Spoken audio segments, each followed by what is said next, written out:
Again, hello, everybody. Welcome. My name is Ken Bigger. I am Director of Thought Leadership at the Barbara Bush Foundation for Family Literacy, and I am also a member of the Knowledge Tree Board for the Immersive Learning Research Network, iLearn. It's a real pleasure to have you here this morning. I am going to quickly get out of the way because I think we've got a really interesting program that I think will discuss some of the distinctive opportunities of immersive learning and virtual reality environments for adult literacy buildings.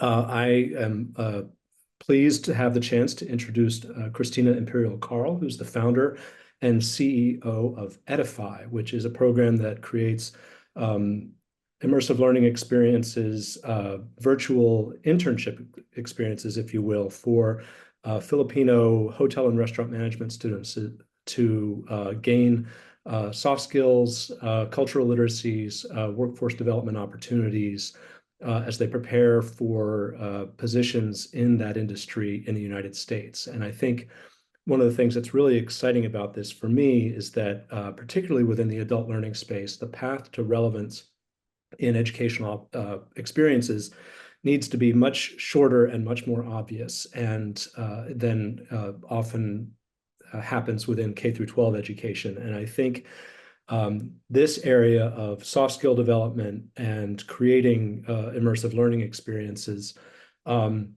is one where the technology is very well adapted to the kinds of things that learners want to learn.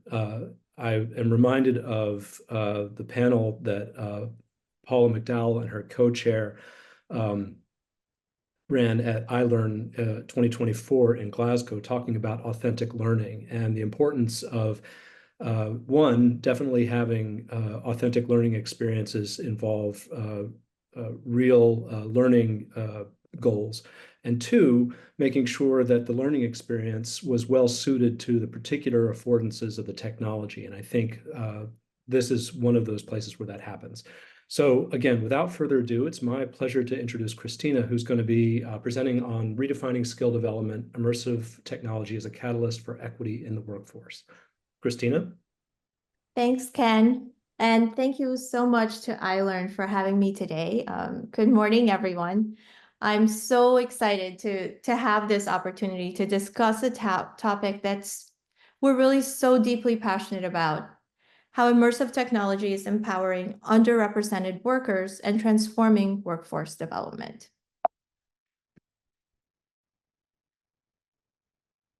And really, in today's rapidly evolving job market, continuous skill development is no longer just a luxury, but it's a necessity. And yet traditional training methods often fall short constantly, especially when it comes to meeting the diverse needs of our workforce.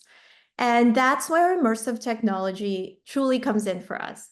Technologies like VR and AR have moved far beyond the realm of entertainment and are now pivotal tools in education and training. And really, it's because these technologies offer interactive, engaging, and customizable learning experiences that bridge gaps in education, including training and employment opportunities even. Today, we'll explore how immersive tech is not only reshaping skill development, but also promoting equity and inclusion in the workforce. So first, let's define underrepresented workers. And let's clarify who we're referring to when we talk about underrepresented workers. For us, that's first immigrants who may face language barriers and cultural adjustments, low-income individuals who might lack access to quality education and training resources, of course, neurodiverse individuals, and people with limited formal education who may not have the foundational skills that traditional training assumes. And finally, non-native English speakers who face challenges with language-dependent training materials. And so these individuals often encounter significant obstacles in traditional training systems, and language barriers can limit comprehension, text-heavy materials can exclude those with low literacy levels, cultural differences may impact engagement, and of course, a one-size-fits-all approach doesn't cater to diverse learning styles or needs. And as a result, these workers may find themselves at a disadvantage, leading to skill gaps and limited opportunities for advancement. So it's crucial that we address these challenges and create a more equitable and inclusive space. And for us, that means first and foremost, personalization through this immersive tech. And how can that really help, right? And one of these really significant advantages that we've found in what we've been building in VR and AR is the ability to create adaptive learning environments. Imagine when you're training and it adjusts to your learning pace and style. With immersive tech, we can customize scenarios based on individual needs, making learning more effective, but also engaging. Its interactive simulations engage multiple senses and enhance retention and understanding, really far beyond traditional methods.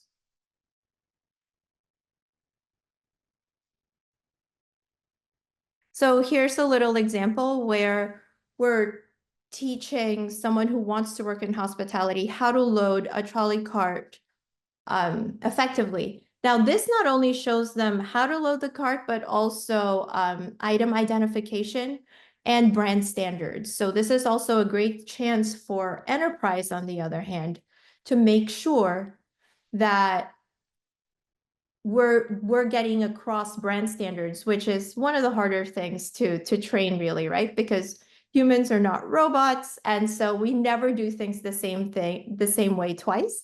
And VR is especially good at that because it will teach it to you the same way over and over again. And so these VR simulations, where we offer workers practicing technical skills in a controlled environment, they can receive this real-time feedback, which allows them to correct their mistakes in real time. So that has been a really great way for us to make sure that they build competence more quickly. And this personalized approach not only accelerates the learning, but also we've seen boost the confidence of our learners. And for language barriers, they never should really be a barrier to skill development, right? But immersive platforms can offer training in multiple languages, ensuring that non-native speakers aren't left behind.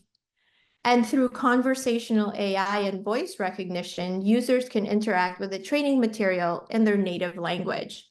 And voice commands and responses make that experience more natural and accessible. And of course, the use of visual aids throughout our platform and nonverbal cues transcends those language barriers, allowing learners to grasp concepts through demonstration rather than pure explanation. So for example, we've developed a multilingual training module for hospitality workers, which has significantly improved comprehension and engagement. And it has really led to better job performance and satisfaction. And so now let's talk a little bit about how we enhance that learning, because as we've worked with universities, that has really been the conversation. How do we integrate this technology in order to enhance the learning that their students have? And really a lot of that is specifically using this, really what we think of as high tech, but for a lot of times low literacy and non-tech savvy populations. So this immersive technology can really cater well to those with limited formal education or tech skills, and it reduces the reliance on text, and it incorporates visual and interactive elements. And so it really makes it very accessible. One way we do that is through gamification. And so our interfaces are designed to be intuitive and use simple gestures or movements to navigate. These gamification elements like rewards, levels, and challenges really motivate the learners, especially because a lot of our learners are quite young and are really used to being represented as an avatar as when they play, right? with Fortnite or Minecraft and all of that. And so it makes the training that much more enjoyable. And so, for example, this is a multiplayer, which I'll just speed up here, but this is a multiplayer training that we have, and it starts with someone cooking, so you can have multiple learners in here that have to work together. You saw someone needed to cook, someone needs to serve this guest, and then Can I please have the bill? Hello, I'm Jack. and so you hear that different I'm excited people are for my talking dining at the same experience. time here. I have a reservation for a table And for one. they all have to work together to looking make sure forward to that enjoying everyone is taken care of at the Hey, same you need more time. information from me? Or should I head to my Just table? like in real life, when Follow you me need to here. really prioritize and make sure that you are taking care of everyone Thank in you. the order I that you need appreciate to. it. I'm We've looking also forward built to a in lovely dining a experience. full use point of sale system, so we can do multiple types of training within these training modules and really show learners the different types of skills that are necessary. So we're not only building technical Thank you. skills, but also Here's my soft skills card. at the same Thank time. you. This looks perfect. I appreciate the warm welcome. Can I see the menu, please? I'm excited to try something delicious. So this is actually not scripted, and it is reacting to whatever the learners are Excited to doing. try something delicious tonight. So that's something that we're working on. It's currently in its alpha phase, and we are getting ready to test it out with some of our university partners.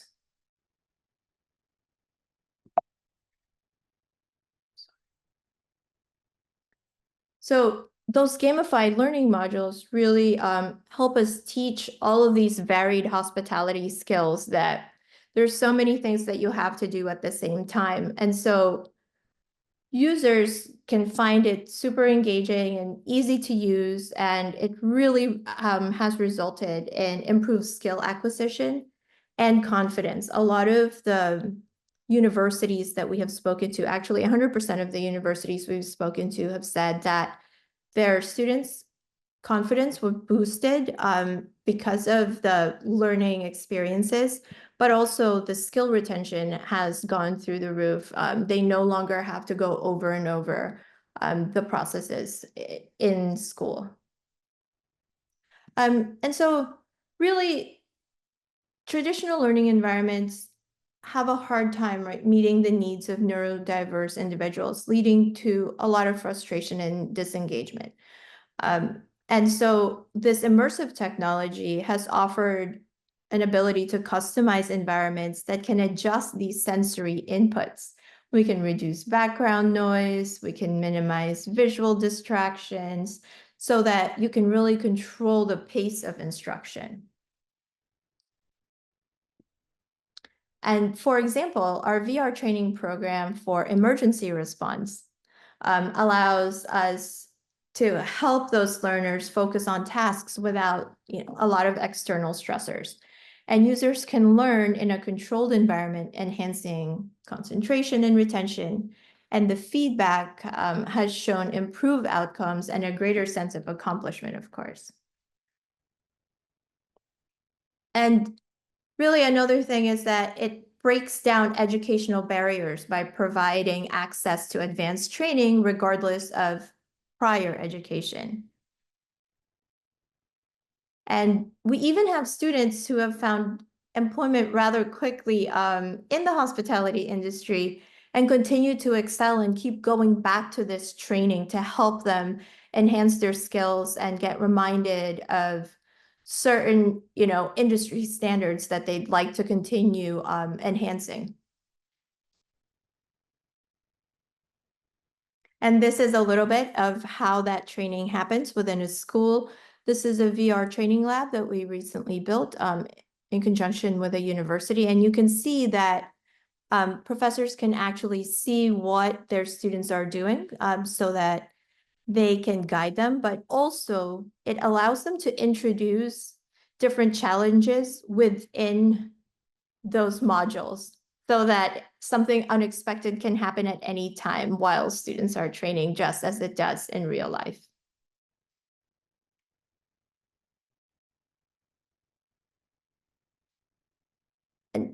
really, it opens up career paths for individuals who might not have had access otherwise. A lot of this is when we're talking about how does someone do career planning and how do they know what skills to develop next, right?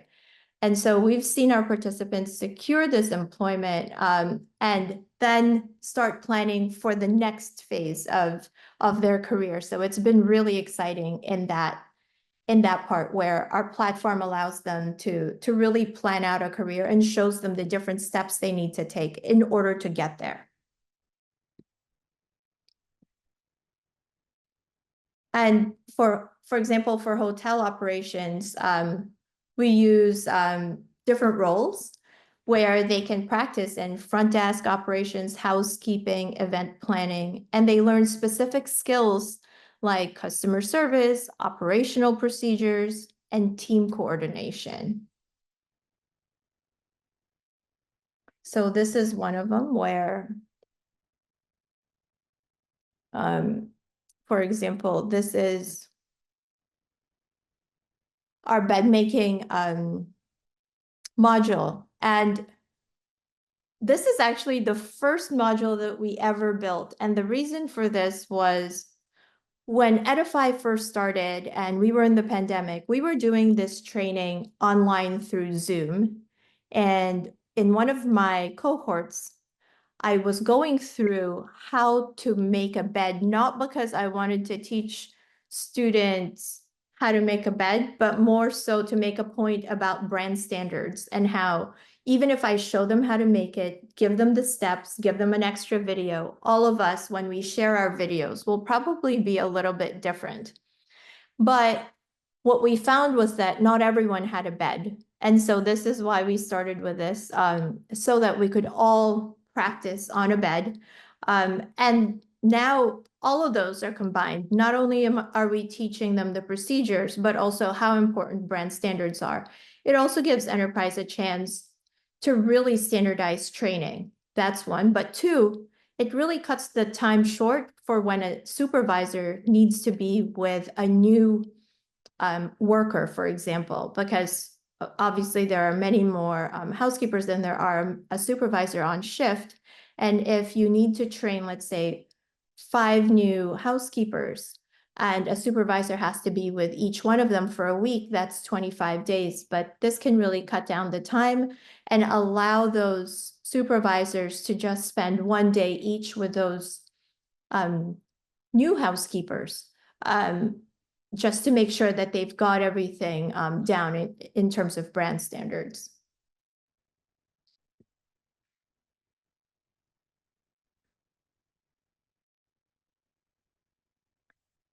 And that's sort of the same idea here with the trolley, where we're showing them, of course, again, how to load it up, how to be safe, how to keep and then also we added how to keep one of these storage rooms clean and also up to code, because of course there are codes that make sure that these are clean, hygienic, and appropriate for public use.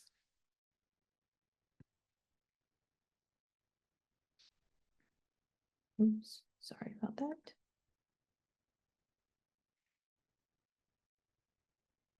And then we have these phases of service, but I'm sorry, okay.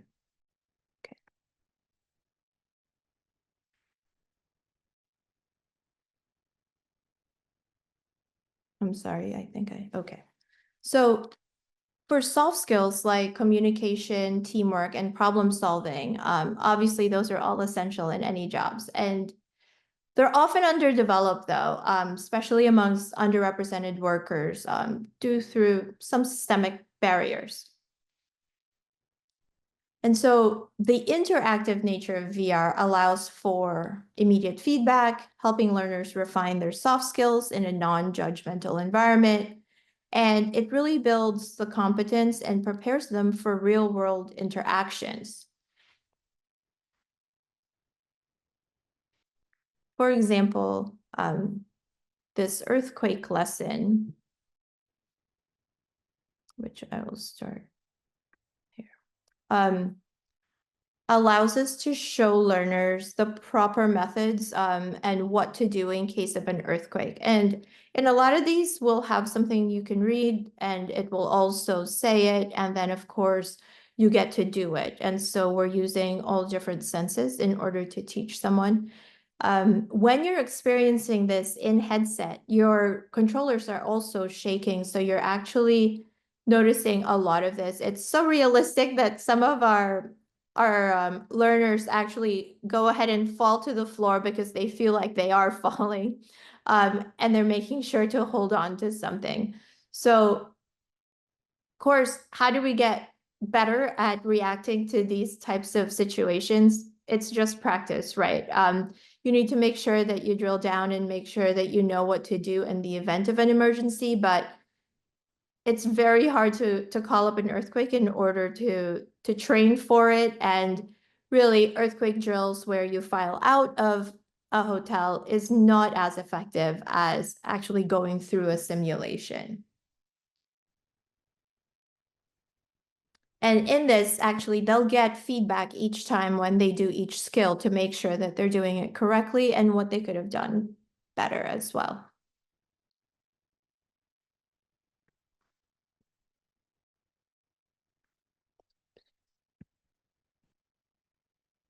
And for the fire, it's similar in that, of course, in a kitchen, we encounter many, many types of fires. And actually, the way to stop different fires, there's different methods, especially when you can't find the fire extinguisher, which you should be able to, but in a lot of times, for whatever reason, it's not present. So this gives them the tools to be able to react to that. Again, really, practice is the only way to get through this. I myself have been through fires in a kitchen, and I will tell you the panic that ensues is really hard to train for. And only after you've gone through it a couple of times do you know what to do. So this sort of makes sure that we don't need to do that, and it's a hack for it, and allows you to make sure you're practicing and being safe, to be safe in these types of environments.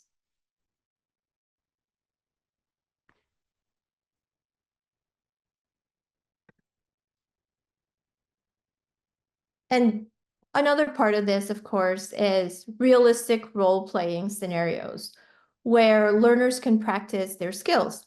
In guest interaction modules, users engage in simulated customer service situations, handling guest inquiries, resolving complaints, and collaborating with virtual team members. And a lot of times what we've found is that this is super helpful for those who are not so confident in their skills, a lot of times because of language barriers or because they just haven't practiced it enough. So giving them this safe space to practice has been a game changer for them. And so for us, that's something like this, where you have interaction with guest skills, similar to what we did with the multiple player, but in this case, you can practice on your own first with our responsive AI avatar in there so that you can practice speaking to them.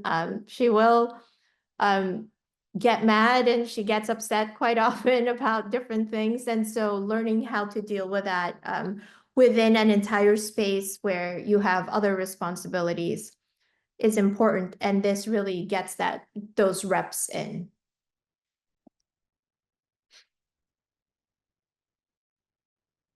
And what we've seen is that this has helped reduce anxiety in real life situations and improved performance and job satisfaction, just because people knew how to handle it. And so that confidence has really, we keep seeing that get better and better.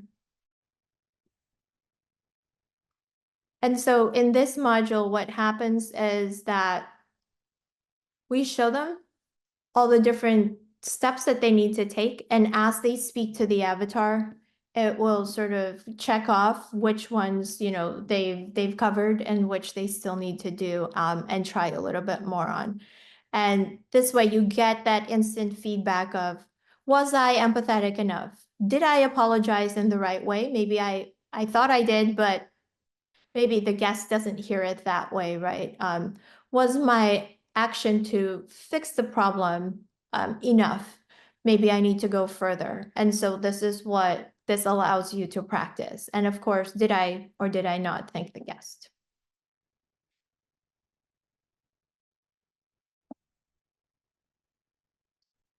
What we've really found is that confidence can be a significant barrier to employment and advancement. I saw this over and over again when I worked in the industry.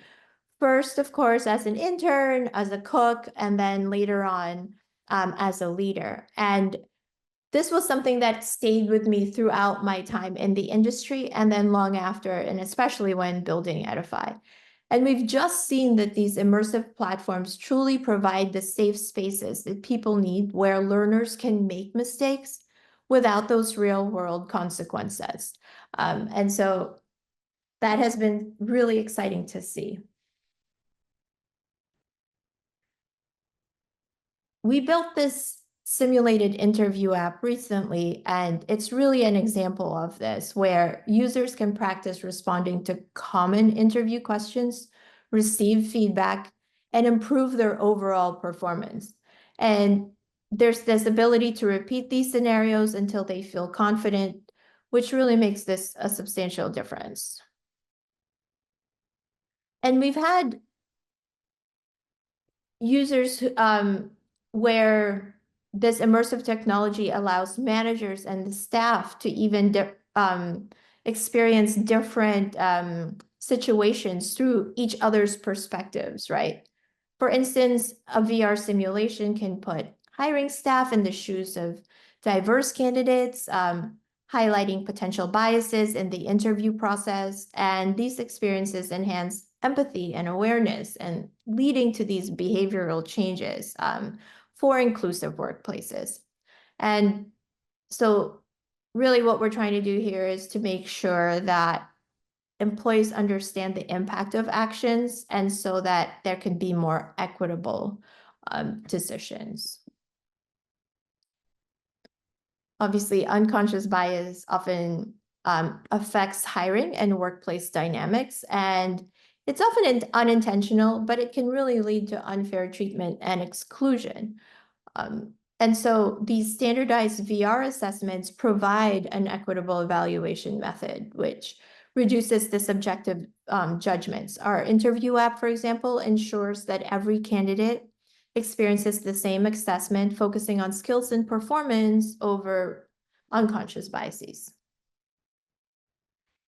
And this is what that looks like, where companies can implement these technologies, and they really do show improvement in diversity and inclusion metrics. Not only does it lead to a more diverse workforce, but it also enhances employee satisfaction and retention. So these inclusive hiring practices create this positive employee culture, right? And so this is the current interview app that we're creating. You're getting first look at it. It is currently in an alpha phase. We're going to be doing upgrades later this month, which will include a video camera actually, where you can also see your facial expressions so that it can help you measure how you communicate with your facial expressions. But in this way, you'll simulate an interview and then it gives you feedback on it, what you could have done better, what you did great on. And then for enterprise, they can see all of this and it will give a recommendation of who was the best candidate. This actually allows a hotel, for example, to have everyone who applies for a job do this first interview rather than just call through the CVs that they get and choose who they feel may or may not be best. Of course, as we know, not everyone makes great CVs, and so this helps address that. So really what we're saying is that immersive technology is this super powerful catalyst for equity and workforce development, and it addresses diverse learning needs and breaks down barriers and fosters this inclusive environment where everyone has the opportunity to succeed. And by embracing these technologies, we can close skill gaps, enhance productivity, create a more diverse and innovative workforce, And the real world applications and success stories we've discussed really show the tangible benefits of integrating this immersive tech into training programs and practices. So thank you. Let me open up the floor for some questions. Thank you, Cristina. Wow, this is really amazing. Like what an incredible presentation of just vision and really practical, empathetic, the use of these emerging technologies for in really powerful and effective ways for this population. It's just, I'm really astounded by your work. So thank you very much for this wonderful demonstration and the insights here. This is really great. I'm wondering if there are, like in working with these various with this population through Ediphi, that your design team maybe has found any areas that are particularly challenging to create simulations for. I was thinking maybe there might be just like too much variation or complexity across the situations where the hotels or the people coming back are like, no, we want this change, or this, like it just doesn't settle down. Or I'm just very curious about this your applied Yes. process here. It's really cool. Actually, that's exactly the problem, right? There's so many things that we want to do and cover. There are so many different scenarios. Yeah. And that's why the power of immersive tech and adding in Gen AI with it is so important, because it allows us to move light years in terms of what we can create. Right.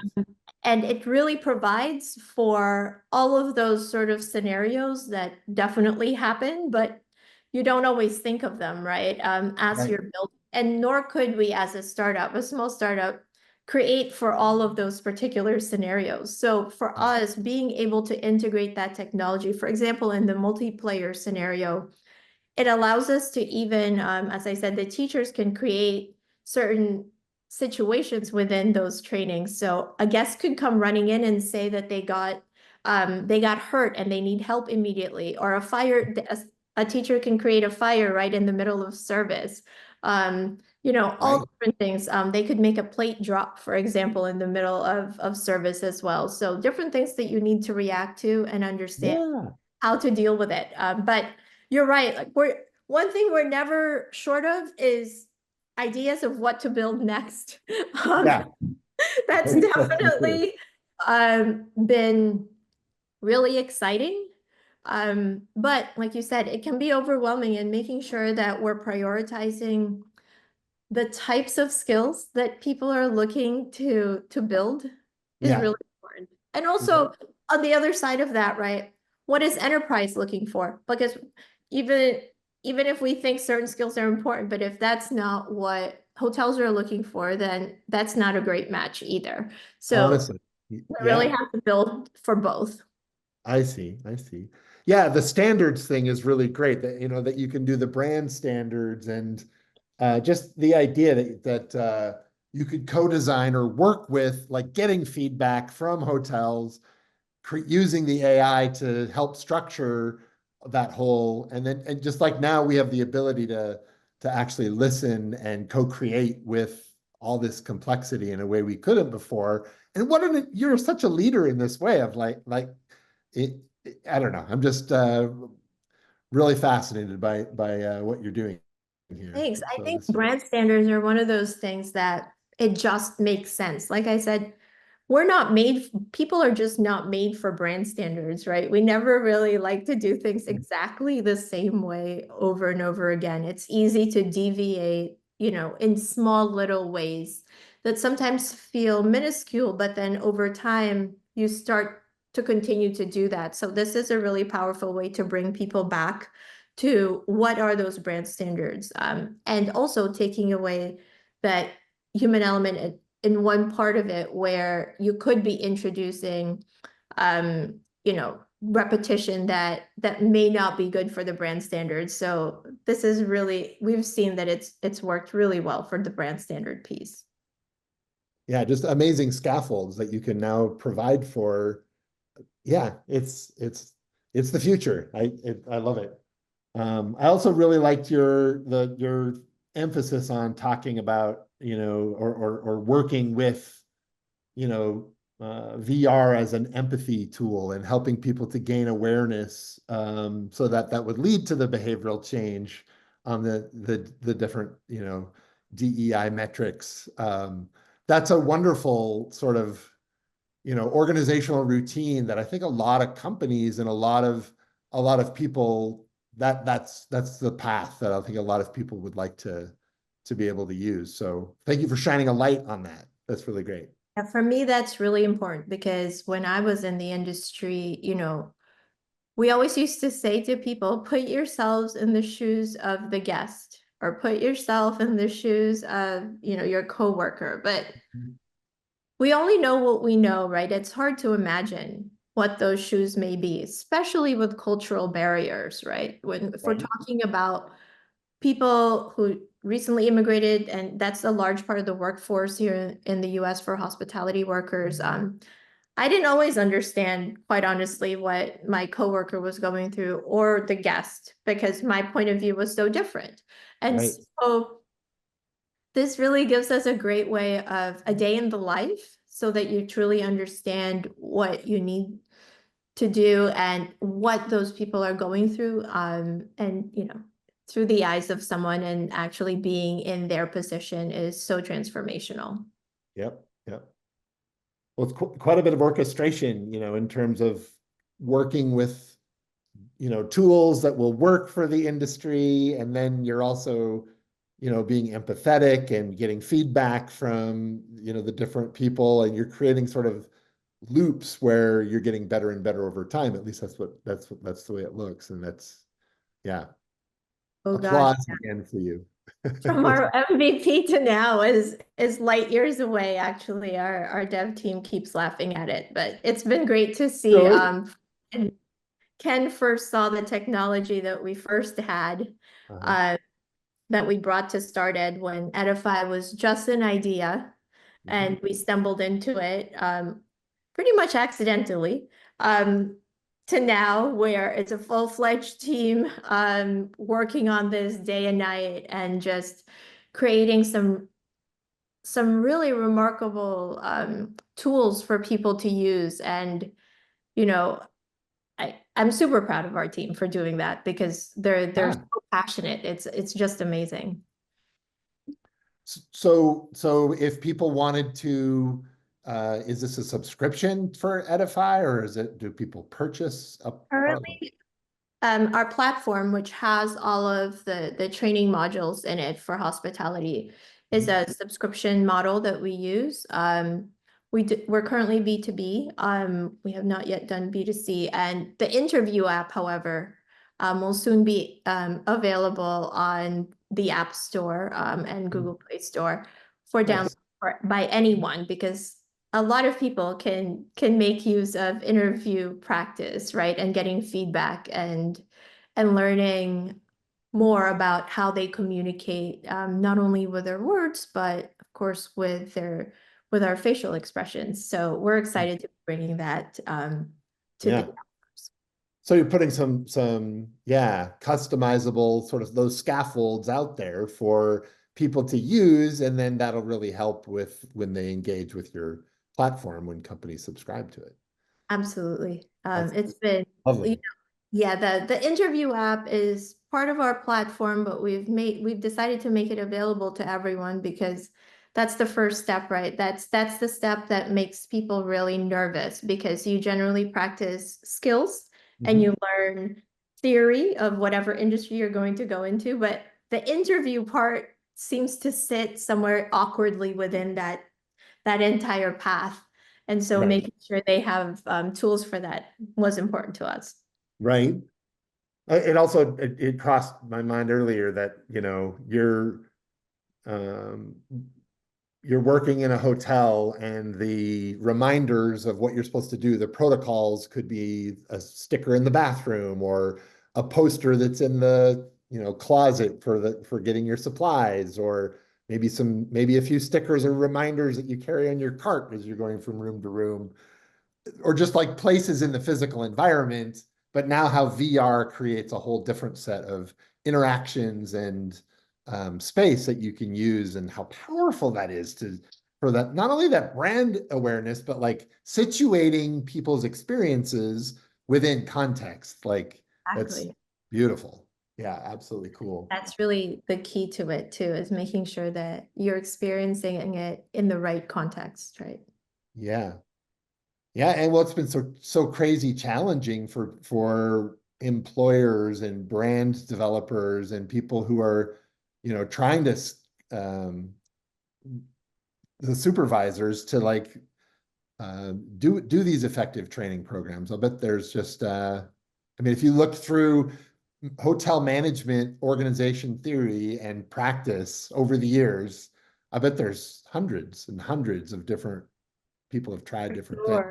Sure. This has been, retention, employee training, that's really, it's hard in any industry, but in hospitality where people are customer facing and it's a 24/7 business, training is really hard to orchestrate, right? Yeah. You have really massive employment basis. And so you've got to move a large part of a large number of people in one way when your schedule says that they're demanded elsewhere. So you never quite get 100% participation just because of business dynamics. And so making sure that you have these available at any time so that people can jump on them, even let's say it's slow one day, instead of sending someone home 2 hours early, maybe they can take an extra 30 minutes and do an extra module that day to brush up on some skills. So it really gives that flexibility, and it's really cost efficient, right?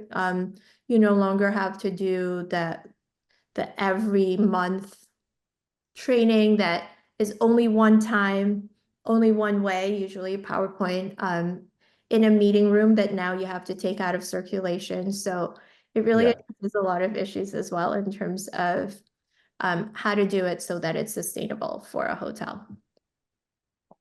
Wow, thank you for that good, illustration case example. Yeah, your answer was great. That's nice to be able to peer into the entertainment and hospitality industry that way. And thanks. Thank you so much. Cristina, I wanted to ask you a question about establishing comfort with the tool among your learners. I was struck by, a couple different comments that you had made, one of which was that a lot of your learners are familiar with engaging in virtual worlds as avatars in game environments. And then also your comment that, like, for instance, not all of the learners that are engaging with a tool, have a bed, for instance, right? One of our former Barbara Bush Foundation, Dollar General Foundation research fellows, Stephanie Moore, has done some findings about what works best in ed tech for adult literacies building, and finding that technology that's situated and authentic can be an advantage in learning. And I'm wondering if you can just talk a little bit about like where you see issues and how you address them with regard to getting people comfortable with engaging with your technology in the first place before they get into advancing through what you have to offer. Okay, for sure. When we first started, that was one of the big considerations. Will people actually want this? Because of course, headsets was the big question, and it's still the question I get, now, even though there's been a lot more talk on it, and so people are a lot more comfortable with it. But when we're talking about bringing headsets to the Philippines, that really changes the conversation, right? And people start to have questions like, well, how effective are you doing that? Well, for us, we have been so surprised by how positive the reception has been by all the universities that we've spoken to. As you saw, we've even built entire VR labs in their classrooms, and we're on pace to actually build 5 more through the end of the year in different universities and on to next year. Because Universities are seeing the power of being able to use VR as a way to be more flexible and be up to speed on whatever's happening instead of actually changing physical environments. We just need to change the virtual ones. So in that sense, people are more accepting of it now. Now, for the actual use of the technology in universities, it's a really funny phenomenon because when we do teacher training, that takes a lot longer.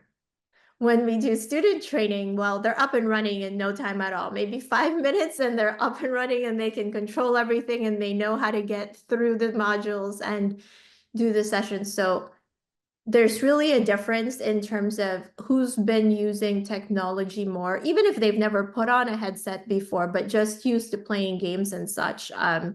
That makes a big difference. But also the technology has come such a long way, even in just the last 2 years, right?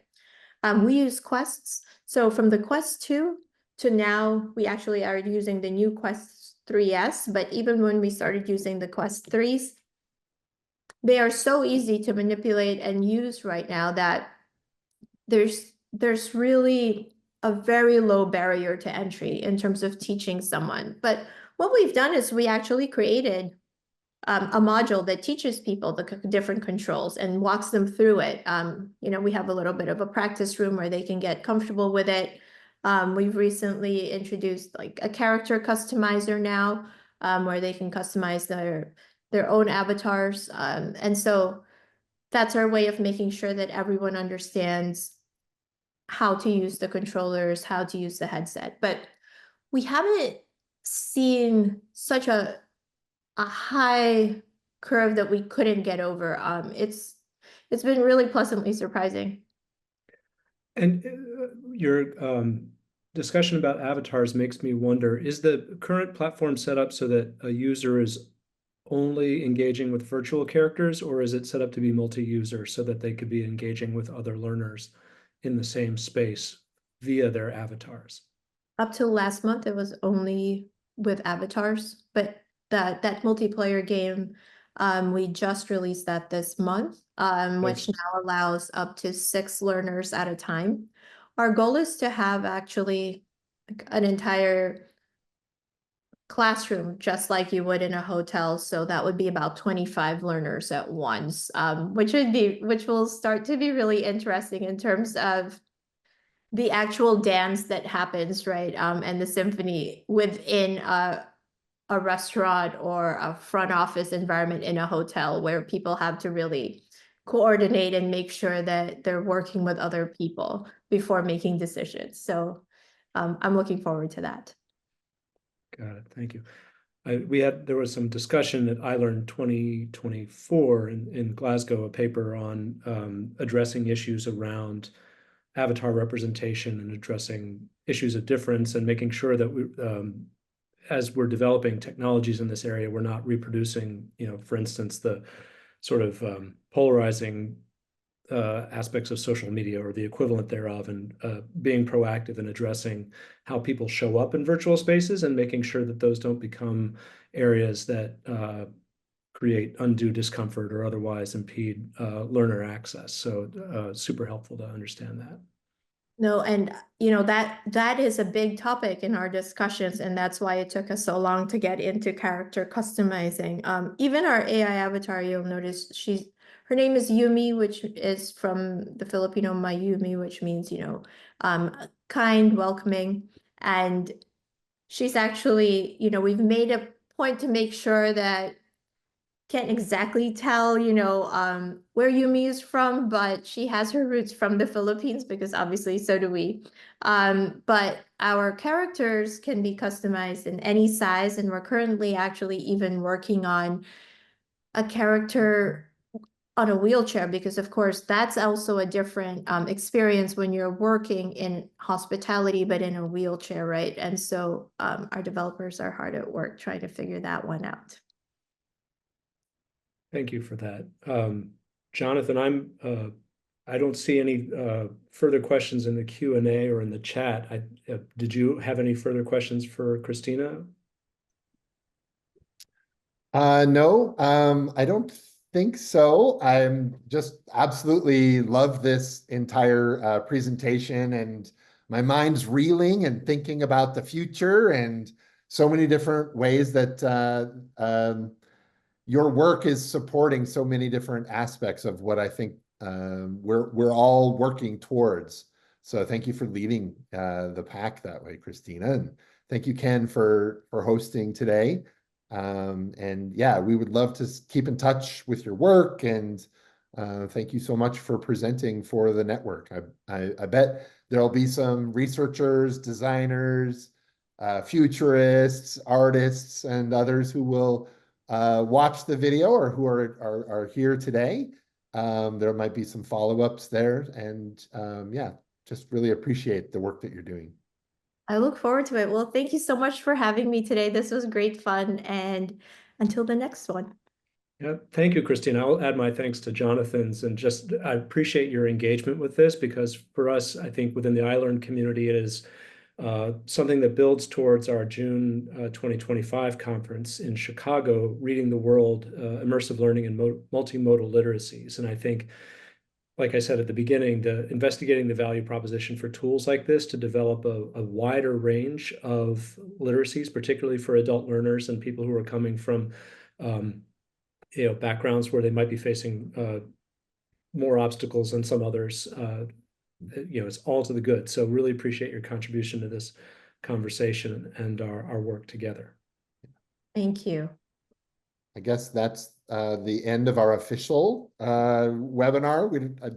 Thank you to our sponsors, our collaborators, all of our volunteers, Michael Hamauka, our Chief Tech Officer, who's always at all of these events,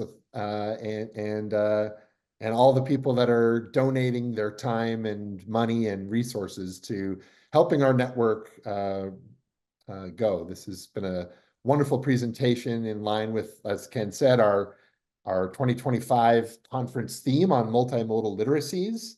And we appreciate you all working together towards this greater good using these technologies and our lives in mind. So, thank you. Great. Well, thank you, everyone. Have a great day. Bye.